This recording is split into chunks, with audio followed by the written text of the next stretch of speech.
Ladies and gentlemen, guys and girls, welcome back to the Call of Duty Championship Australian Qualifier #1. I'm in Maniac, joined by Naked, and we're going into Game 5 of our first semi-final. T1 Daughters up against Trident. It has been an amazing series so far. We have been seeing it go back and forth. Trident just clutched that last uplink game, and now we're heading into another S&D. Yeah, well, we've had close games all around this series, and pretty much most of the day, and it's nothing different. We generally would expect Daughters to win this game here, but we did see Trident win the last S&D. Yeah, we did indeed. And I'm just having a look at Chilean now. He's chilling here in purple, and a couple of players are around him. We've got Issei at the back in the cuts area with the bomb in hand. Chilean's still in here. He's backed up by a couple of teammates. He just got the tag out with that name. He's firing more out towards the back of the map. No one down just yet. We've got Chilean poking out towards the back. Finds a couple of players here. He was tagged. There was one player right down the back of green. Fire out. Issei finally getting first kill to take down Maka. Chilean's still sitting here up on top of purple. Issei still in the cuts here, moving towards the B plant, and he's going to be trying to get it down now. As I say that, Hysteria was just taken down for Trident, so T1 looking very strong right now. Yeah, as you said, pretty much, we all thought they were going to win the first S&D. They're very strong at S&D, and if they can get the lead here, I don't see them losing the lead, really. Neither do I, and Issei just saw the player who's poking around the outside. That's two players who are straight outside of purple. He did get the tag there on Envious, who's going to be pretty weak right now. No, he's actually looking pretty good right now. 5 chilling on the far side. I dare say Issei might do a push right now. Instead, he was just flanked, so T1 are going to be taking out that round quite convincingly. Yeah, well, they've got to actually win this next round to sort of solidify it. Always the first round, it might be an attacking-based map, but if you can get 2 straight rounds and take that lead, it's very hard to come back from it. Totally agree. I want to take this opportunity to give a quick shout out to the man Bioacid. He couldn't make it here today on account of living out on the bush. However, it's been a pleasure having Naked here with me, formerly of MF. It's been a great time here, casting here in the ACL studio here in sunny Sydney, Australia. A little too sunny for some, including myself here. Getting back into the game now, though, we've got Envious with the scope out, bomb in his hand now. He's also looking down ice into that 5 area, just waiting for someone to poke up. Wasn't going to happen, though, but in the back, we did see Maka and Hysteria both getting kills on Chilean and Issei, respectively. Look at this. Damage might be to get a big 2-piece here. It doesn't even get any of them. He sort of ran in, just went Rambo style, just... Yeah, look, I liked how the guy just playing the bomb, so whatever, I'll just spectate it, I'll just watch it, too easy. Hysteria's got my back, and indeed he does. It was a few sloppy shots out, but he did end up getting those last few kills out, last few shots out with the ASM-1. And nice little bit of subby play from him. In similar fashion to the other S&D we just seen from them on, what's the other map? Anyway, the teams have both won their attack. So we're going to be waiting for someone to break that defense, and that's when the game's going to get really interesting.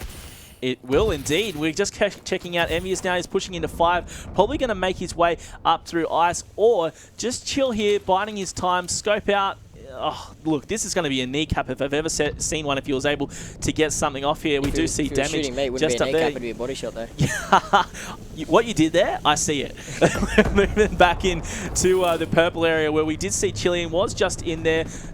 Fate is in there, and Issei back once again out in this cut. It looks like these guys have their strategy for this B plant down pat. I'm just going to check out Envious, who's still got this scope locked on towards the Biolab area. Just having a look around as he's over here on top green. Everyone's in a nice position, but it's kind of uneventful. We've got Hysteria trying to make a move. He just did see the player making a poke there. He's going to be backing up towards the back of the map here, and got this scope out. Tries to put it to work. Not going to happen. I do think Issei is getting this plant down, and yes, he indeed is, as he was just dropped by Fate in the back. Now Issei's going to be running through to Biolab. He knows there's going to be a push from 5. There's the player. Tries to get the shot out. He was also shot in return with that scope. In the back, we've got Maka being taken down by Chilean. Chilean picking up the big 2-piece. There's one player left, and he does get dropped. That was Envious able to stay alive here for the Trident squad. Now he is the only one left alive. 20 seconds left, and it's not going to happen. T1 answer back and now take the lead 2-1. Yeah, as we winning the attack again, obviously, as we thought this is an attack-dominated map, so they're going to need to really push and take this defense. They don't want to go into the same pattern they did last time and go trade for trade, then eventually lose it out and lose the map 6-4. They really need to be ahead, and when they're playing ahead, they're playing their game. They're playing confident. Yeah, and look, I don't think we can understate how important this series is. We've said it before and we'll say it again. The winner of this will be the first team to qualify in the world for their regional final of the Call of Duty World Championship. So it's a very exciting time for both of these teams. Both teams, it should be mentioned, to have, I guess you could call it, 2 backups, though, to get to the Asia Pacific finals. Of course, if they lose this series, they still play off against the loser of Mindfreak and Endzone. As you guys may have seen already through announcements, Endzone were able to take out Avant-Garde. Quite a surprising upset on the other side of the bracket. And then also, if they then lose that, they can always come back tomorrow. So it's not as easy as that, though. You're really playing for more than just the placement here. You've got the pride and glory. I mean, there's a lot to this. No one wants to lose and then go into the ANZ finals, or sorry, the APAC finals this year, knowing that you weren't the best team, at least on your side of the bracket. You don't want that over your shoulder. You want everyone, obviously, you know, everyone knows what Twitter gets like in CoD. It gets very interesting, and I'm sure tomorrow we're going to be seeing some fireworks. I don't know if interesting is the word, but we'll run with that. Unique. Yep. As we're still with Envious here. He's going to be jumping into Macca's here, as we like to call it now. He's got the scope out.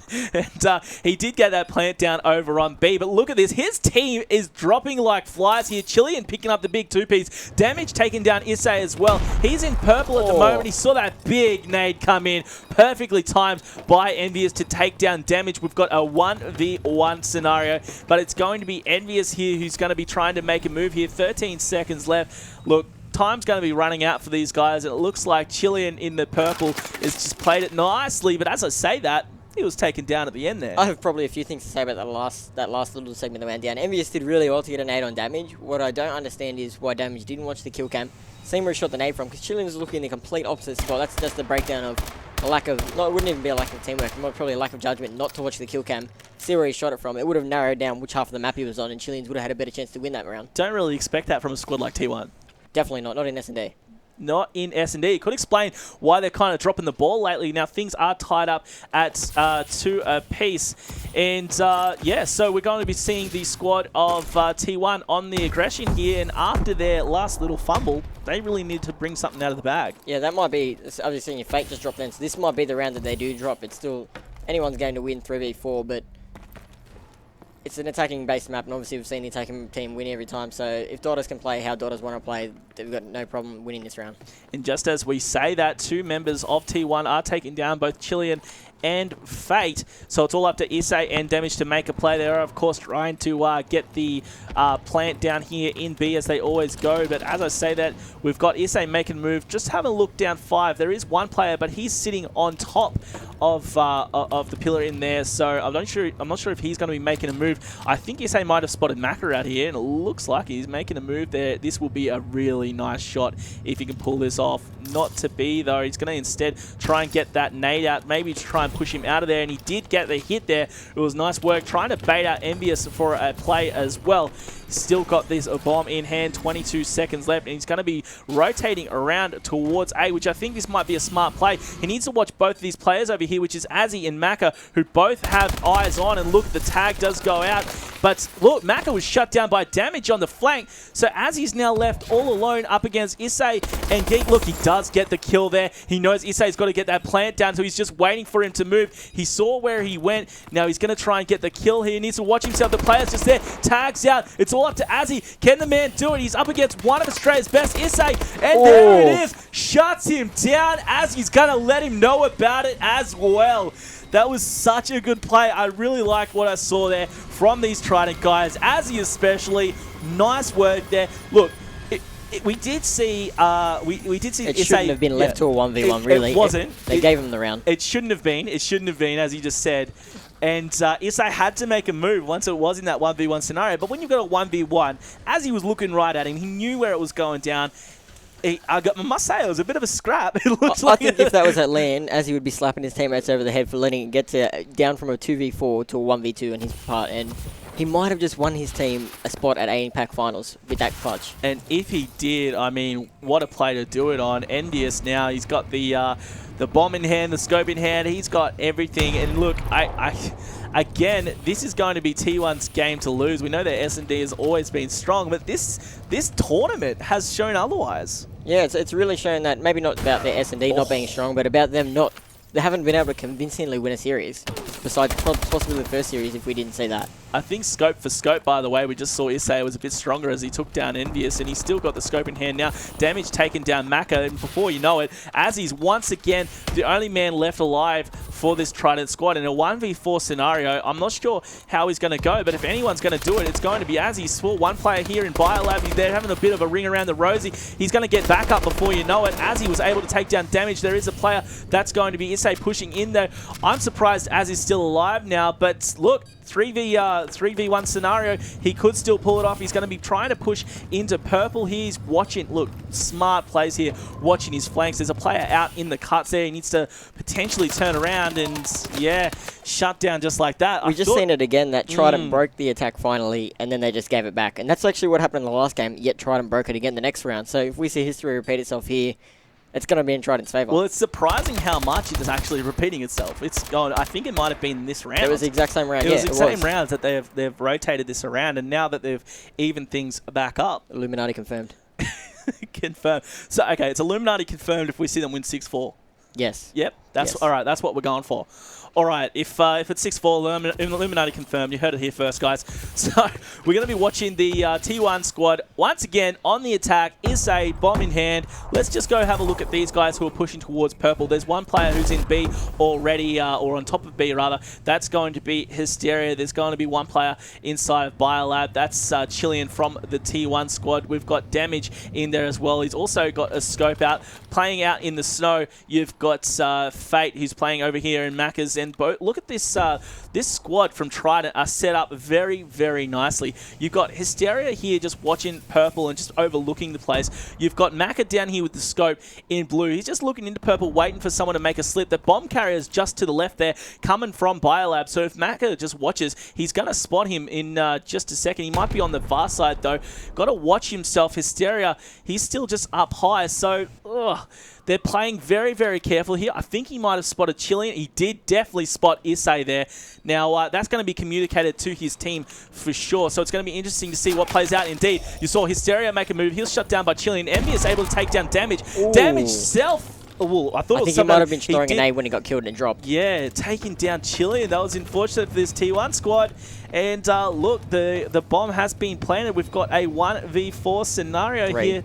1v3, sorry. Yeah, right. Indeed. So we're going to be seeing these Trident guys make a move. And look at this. Issei was forced to come in. There was nothing he could do. He had to stop these guys from getting the defuse. And look at this. Bit of trash from Maka. He's excited. I think that's some payback from that other rounds where they were shooting Maka's body. And I think that's, as I said, Maka was on this team before and he was dunked 4 or 5 days before the finals. It's pretty harsh to deal with. And if he can be the team to knock them down, I'm sure that'll be a great boost for him and obviously his team. Yeah, look, I mean, Mac is just coming at them saying Trident T what, because these guys aren't answering back on what is supposedly their game time. Their bread and butter. This is what Mac is making sandwiches with their bread and butter right now. He is right now, and speaking of which, we've got Envious heading towards Macca's, and someone might have dropped out. I actually didn't see what was happening there, but yeah, as we were just saying, it was Trident ahead 4-3. History repeats itself.